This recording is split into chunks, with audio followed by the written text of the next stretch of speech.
Selamat pagi anak-anak, bagaimana kabar kalian? Semoga kalian selalu dalam keadaan sehat dan selalu semangat mengikuti video pembelajaran hari ini. Nah, pada hari ini berjumpa lagi dengan Miss Putu. Kita akan belajar tema 8, subtema 2, pembelajaran 1 dan 2. Baik anak-anak, sebelum mulai pembelajaran, kita berdoa terlebih dahulu. Berdoa menurut agama dan kepercayaan masing-masing. Berdoa dimulai.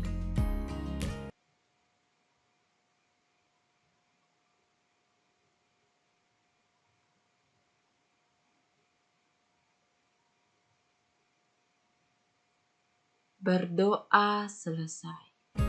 Anak-anak, kalian masih ingat nggak lagu Mars Insan Mandiri? Oke, kalau ada yang lupa atau ada yang masih ingat, mari kita bernyanyi lagi Mars Insan Mandiri.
SDK Santa Maria DJTM. Disiplin, jujur, terampil, mandiri.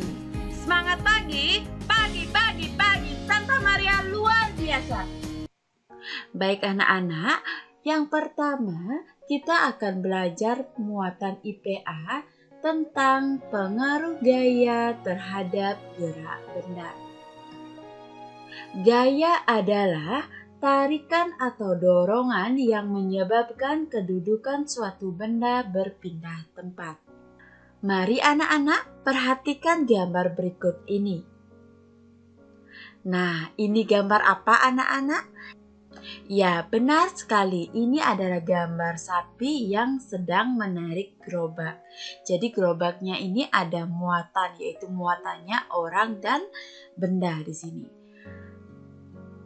Jadi, sapi ini dimanfaatkan tenaganya sebagai alat transportasi. Lalu, gaya apa yang ditimbulkan dari gambar ini? Jadi, gaya yang ditimbulkan adalah gaya berupa tarikan. Dengan adanya gaya tarikan, maka dapat menimbulkan gerobak ini jadi bergerak. Nah, dengan demikian, hal ini membuktikan bahwa gaya dapat membuat benda diam menjadi bergerak. Nah, ada pun beberapa contoh gaya dapat mempengaruhi gerak benda. Nah, ini gambar apa anak-anak? Ya, benar sekali. Ini adalah gambar orang yang sedang mencangkul. Jadi, contoh dari gaya dapat mempengaruhi gerak benda. Yang pertama, ayunan cangkul akan berhenti ketika menyentuh tanah. Yang kedua, hewan pembajak sawah dapat berbelok arah saat diarahkan oleh petani. Dan yang ketiga, petani menanam benih padi berpindah dari tempat pembibitan ke sawah. Ayo anak-anak, kita ingat kembali beberapa pengaruh gaya terhadap gerak benda. Nah, ini gambar apa anak-anak? Ya, ini adalah orang yang sedang mengayuh becak. Jadi, gaya dapat mempengaruhi benda diam menjadi bergerak. Contohnya seperti pada gambar ini, yaitu mengayuh becak. Gaya dapat mempengaruhi benda bergerak menjadi diam. Contohnya, memberhentikan bus, menangkap bola. Dan yang ketiga, gaya dapat mempengaruhi arah gerak suatu benda. Contohnya, bersepeda di jalan turunan atau menikung. Adapun pengaruh gaya pegas terhadap gerak benda. Jadi gaya pegas adalah gaya yang ditimbulkan oleh benda pegas. Yang termasuk benda pegas yaitu benda yang dapat direnggangkan dan dapat dipantulkan. Adapun contoh beberapa dari benda pegas, yaitu yang pertama bola basket.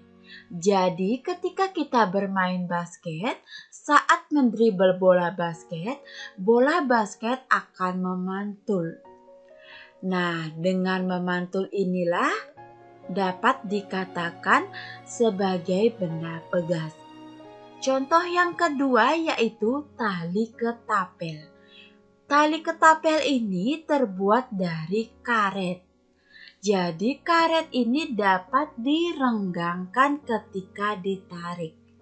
Karena karet ini dapat direnggangkan, maka dikatakan benda pegas.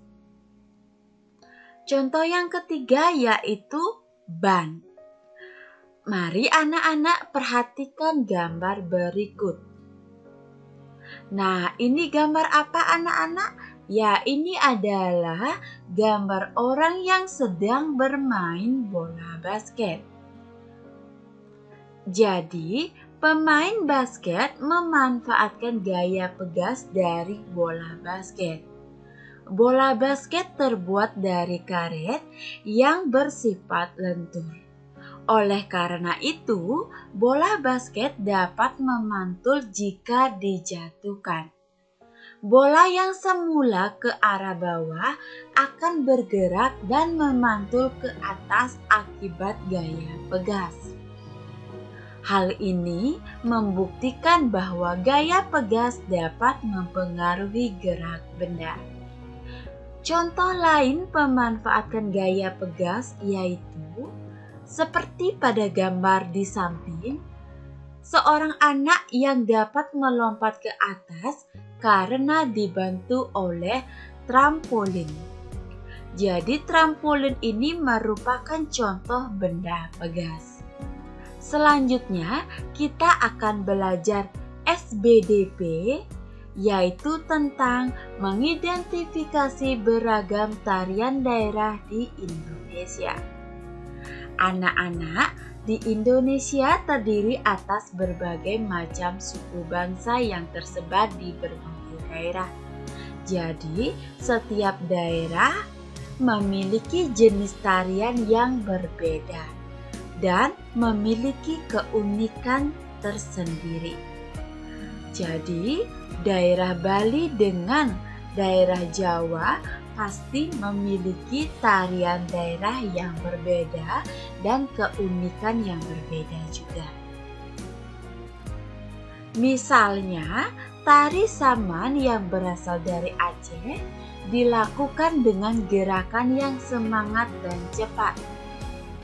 Sedangkan tari Serinti yang berasal dari Jawa Tengah dilakukan dengan gerakan yang gemulai dan lambat. Tari Kuda Lumping yang berasal dari Jawa Timur dilakukan dengan gerakan cepat. Tari Legong yang berasal dari Bali dilakukan dengan gerakan lambat. Kemudian, tari Reog Ponorogo berasal dari Jawa Timur dilakukan dengan gerakan cepat. Dan tari Kecak berasal dari daerah Bali dilakukan dengan gerakan cepat. Selain itu, ada juga tari Selamat Datang yang berasal dari Papua. Nah, tarian ini dilakukan dengan gerakan cepat. Untuk lebih jelasnya, kalian nanti bisa menonton di YouTube tentang tari-tari berikut.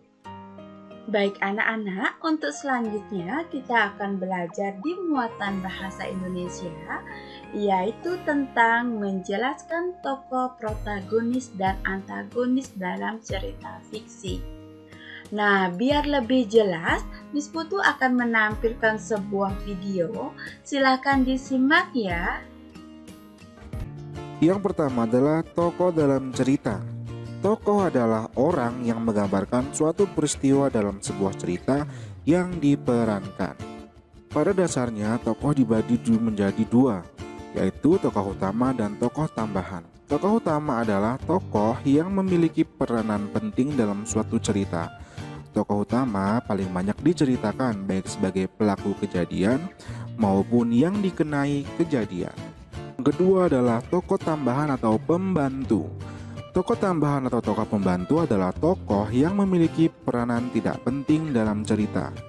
Kehadiran tokoh pembantu sekedar menunjang tokoh utama. Tokoh juga dapat dibedakan berdasarkan peran tokoh dalam sebuah cerita. Yang pertama adalah tokoh protagonis, yaitu tokoh yang memiliki watak baik sehingga disenangi dan dikagumi pembaca. Protagonis adalah pelaku yang memiliki watak yang baik sehingga disenangi oleh pembaca.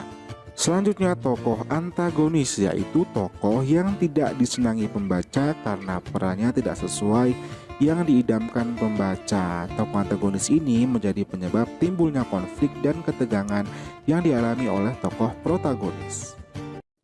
Selanjutnya, untuk lebih memahami lagi tentang penokohan dalam suatu cerita, mari kita baca sebuah cerita yang berjudul Terjadinya Selat Bali.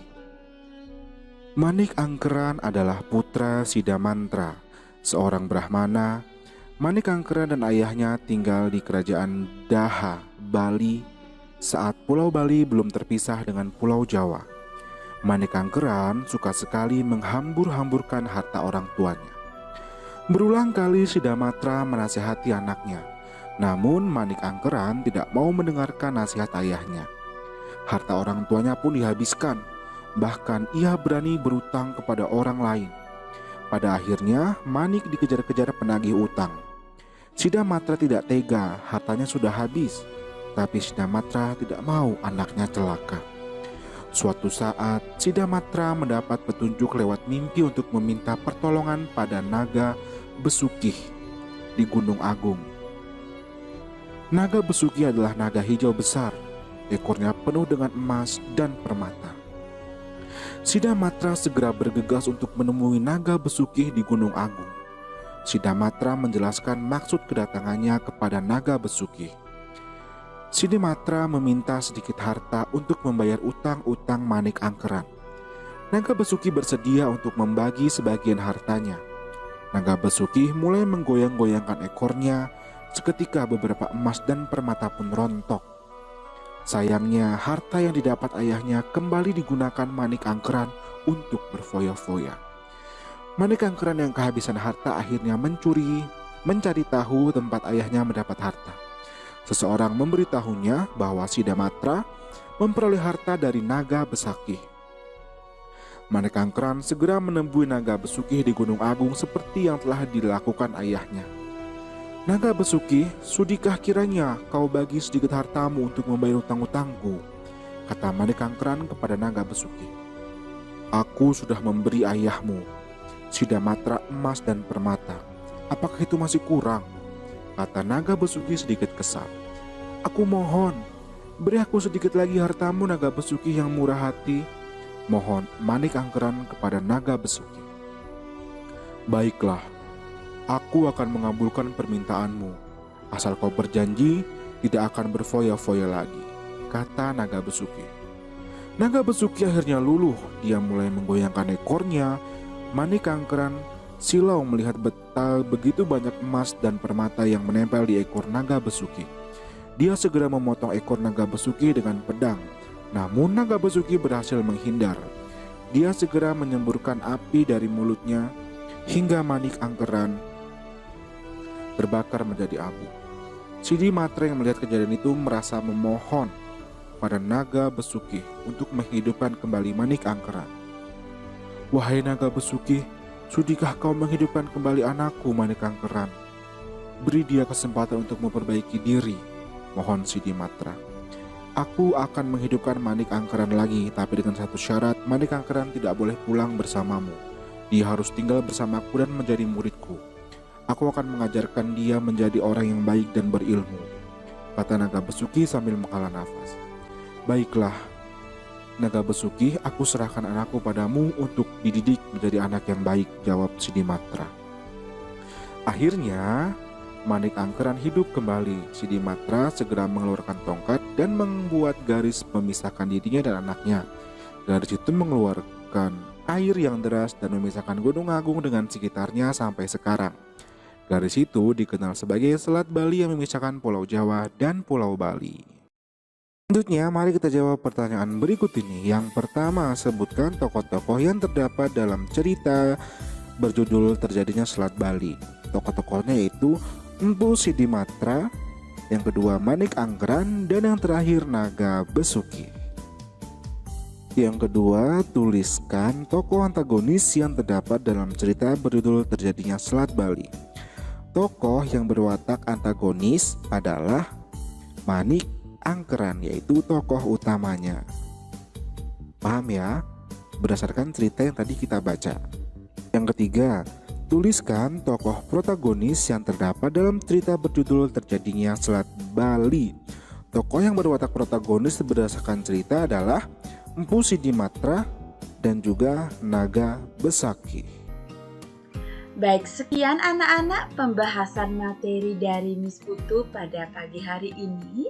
Miss Putu mengucapkan terima kasih, thank you sudah menyimak video ini dengan baik, sudah menyimak video ini dengan semangat.